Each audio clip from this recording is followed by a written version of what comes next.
Hello and welcome back, so LPGrodus here with some more Chrono Cross Blind for the Sony PlayStation. In the last episode, we fought against Fate, but we lost. Well, technically didn't lost, but she took care, or he or she took care of two of our party members.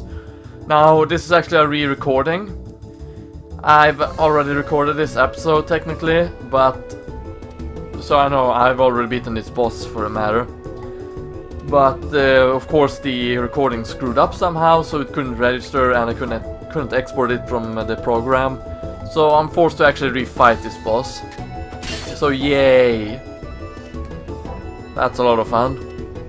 Not that this boss is quite very difficult, but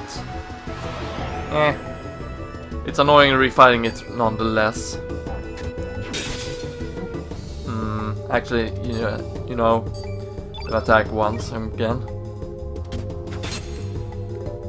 The trick here is actually attacking Fate with light elements, preventing her from counting down as quickly as she does in the beginning.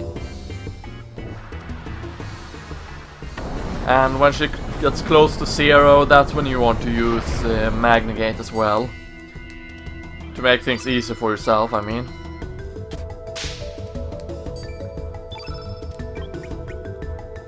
So it's important to actually refill your magic as quickly as possible.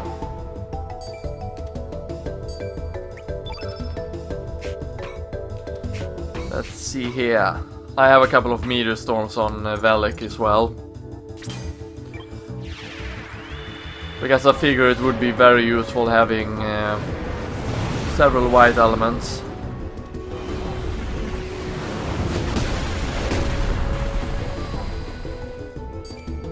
Okay, 3, I'm fine by that. Here comes the heat ray, should do about 150 damage. Okay, 382 on Grodus, so that's not good.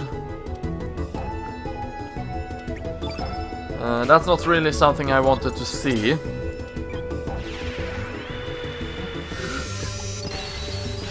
If she targets Velik, that's great, but if she targets anybody else, that is an issue. A big one at that. Oh well, cannot be helped. Okay, comes the 2. Should be a spam of gravity. No, okay, no, free fall first. But good, she targeted Velik. Yeah, the more she targets Velik, the better. Since he can actually take quite a beating.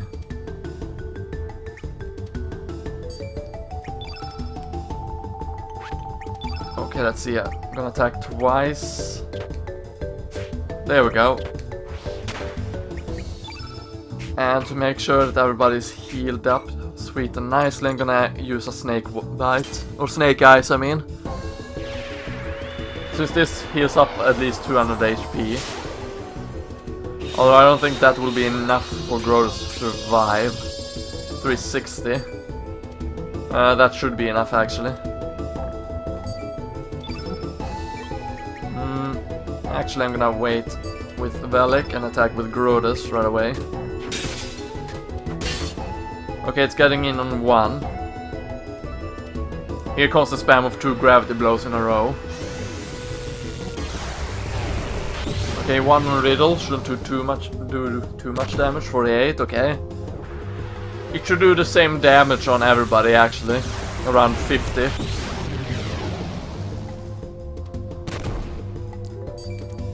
Okay, it's time to actually start using Muchgamesguides. Can I use 1 Muchgamesguide on Grodus? Now the thing is, both Riddle and Grodus can survive the attack on the 0. But at the same time, it's better to be on the safe side. Also, Velik does not need any Muchgamesguide against it. The reason why that is because Velik is strong enough to handle it on his own.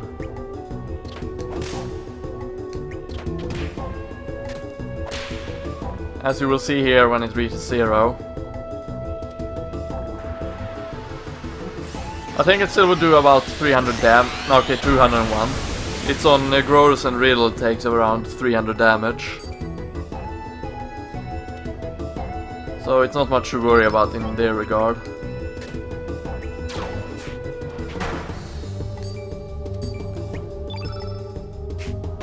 I do believe I have... Yeah, let's go ahead and do another meteor shower. I'm gonna try to lower the stamina recovery of Fate as much as possible here. Even if it's barely any decent damage at this point. Okay, the countdown begins again.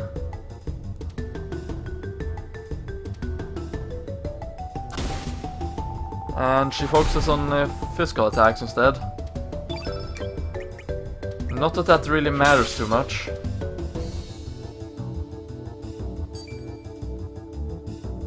Okay, let's see here. I'm gonna increase my attack a bit. More stamina. I could go... You know what? I'm gonna go with a meteor shower +2 here. Because that's gonna do a lot of damage. And then I can let Velik attack as well. With one of his white elements, one of the lower white elements of that. 129, okay, not too much. But I'm gonna go ahead and do weak-minded first, since this lowers the magic defense. And now, since I have complete white, it's time for Saints. So without the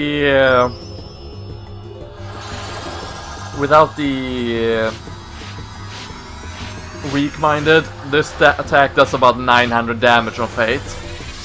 So now let's see how much damage the Saint does with the weak-minded in play. 1105! Not bad at all. That is just pure amazing. And since it's a summoning attack, it also refills the stamina of my allies. So that's even better. Okay, Magnegate's still on. Riddle.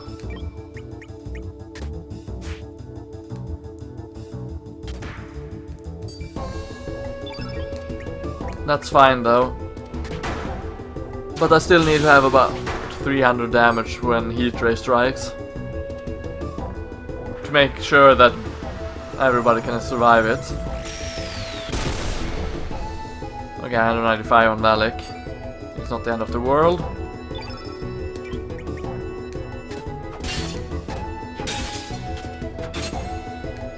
Okay, let's see here. Should I go with a meteor shower or a recover all? Actually, I'm gonna go with a meteor shower. Oh, look at that, Fate is almost dead. Nice.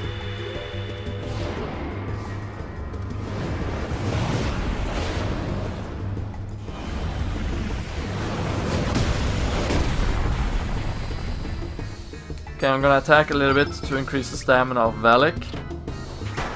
Okay, number 2 comes, and here should come as... No, wait, free fall first. Okay, that's a bit unfortunate, because I believe Velik will die from this. Yeah. Oh, well, that's my own fault then. I should have healed him while I had a chance. Oh, she has already used her revive. Okay, so it's Grodus that hasn't used it. Okay, a revive on Velik.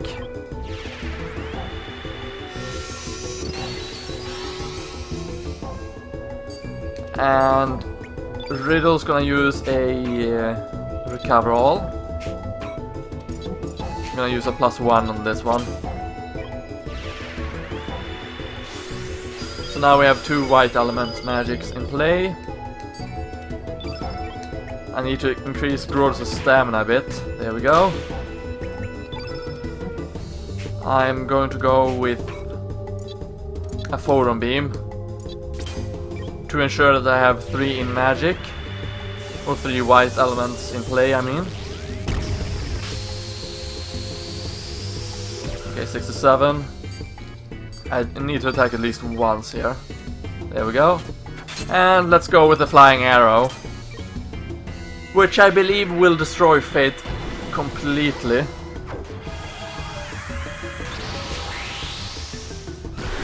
There we go.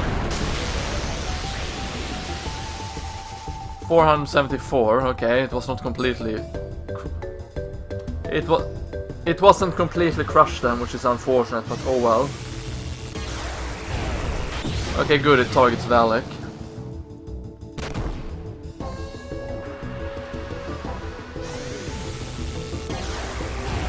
And it targets Riddle. I think she still will be able to survive though the coming attack.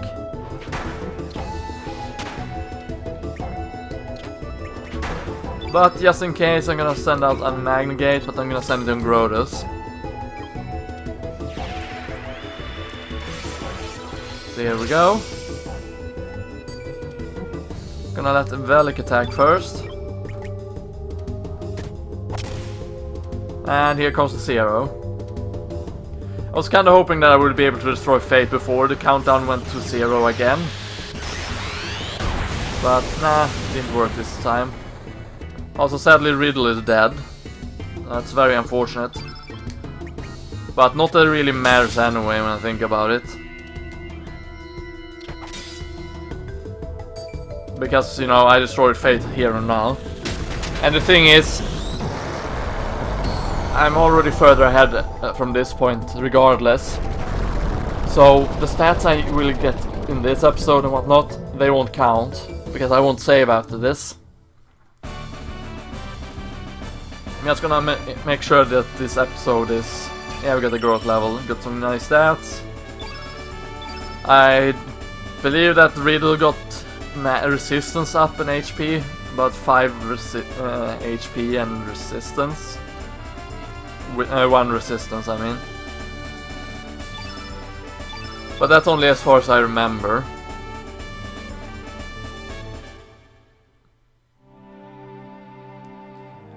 No, how could you? I, Fate, the goddess of fate, was not meant to die.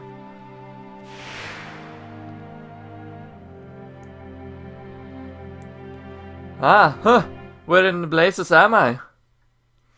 Also, something I noticed this time, but never noticed the first time, is that outside the frozen flame, it's just Project Kid on the above the door. Grodus, what happened to me? Aha, that's it.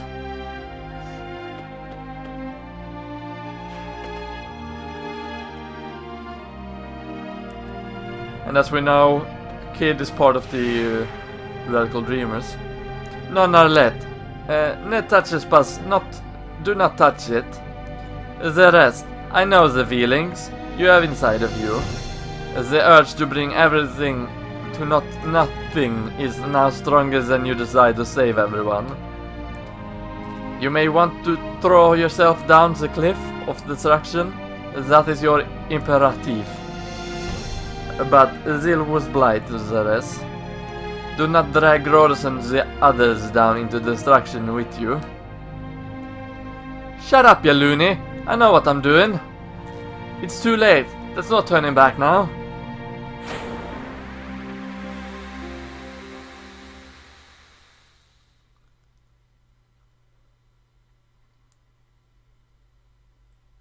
I find this pretty weird because what I believe is that the Kid threw down, or rather switched body with Harl. Fate has fallen! Fate has died! Goodbye, Water Dragon.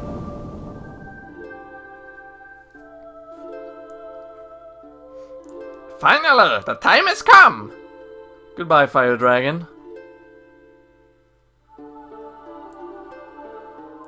Indeed, the long endless night shall finally come to an end. But goodbye, Green Dragon. Now for mankind. Goodbye, Earth Dragon.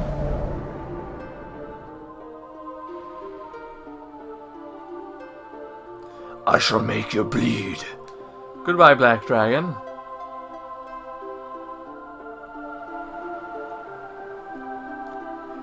Feel a million years of this planet's agony, pain and suffering. Goodbye, Holy Dragon. aka Wind Dragon. Or Sky Dragon, I mean. And of course we're gonna have a cutscene.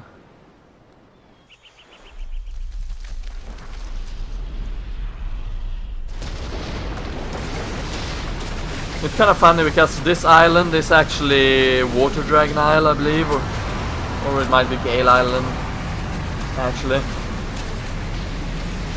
It's either of those two. But beneath it, you know, a giant tower will emerge, as you can see right now. At first I thought this was Star Tower because, you know, I had the soundtrack of the game. And I know that a song or a track from the soundtrack is called Star Tower. But this tower is actually called Terra Tower, which, you know, the game will tell us soon. But, you know, I already know this since this is a re-recording. Terra Tower, it's come back to life again! In the year 2400, during a counter-time experiment, the flame goes out of control. This causes dimensions to rip apart, resulting in the time crash. Engulfed in an enormous dimensional vortex, Chronopolis were hurled 10,000 years back in time.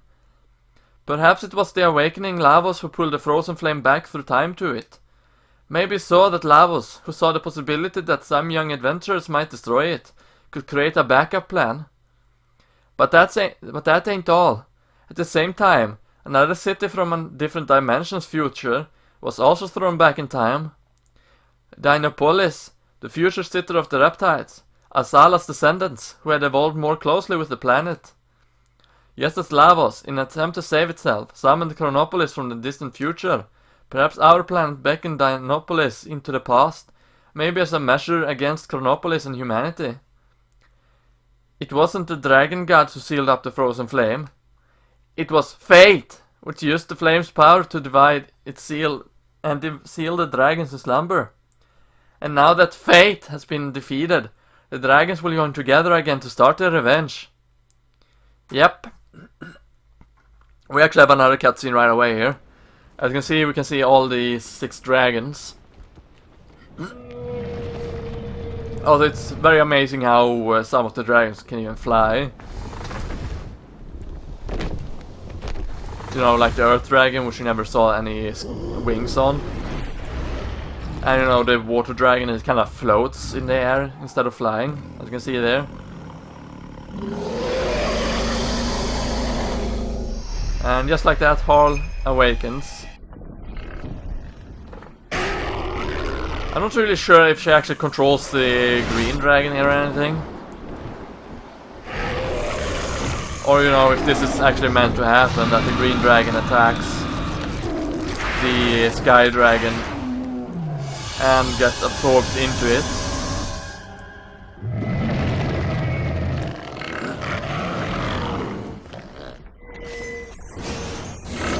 But what happens here is that they're now going to combine into one being. One ugly dragon, by the way.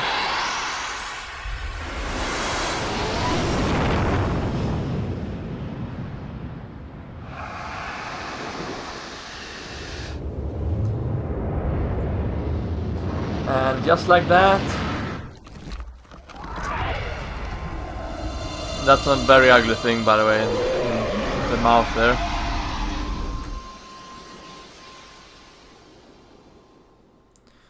You know, I thought it was going to fire something, but after thinking back here,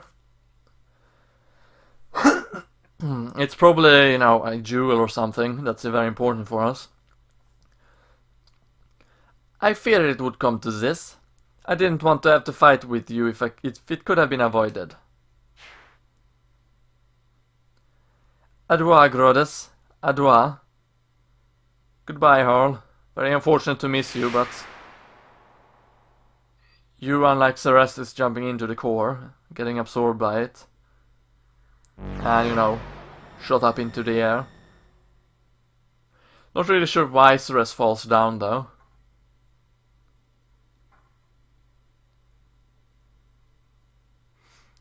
And we all wake up in the SSL bus.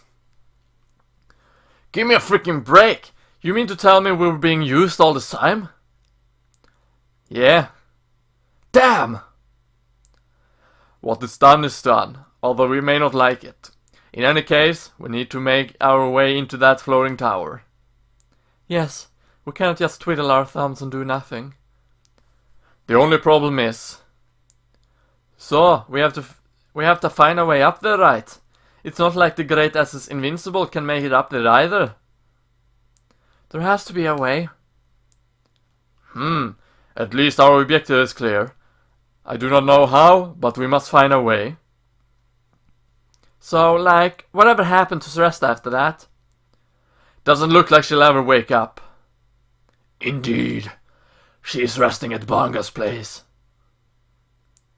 Her spirit seems to be possessed by the past. A powerful item is necessary in order to dispel it. There's no sense staying here. Come on, mateys, let's shove off. Yeah! From everybody.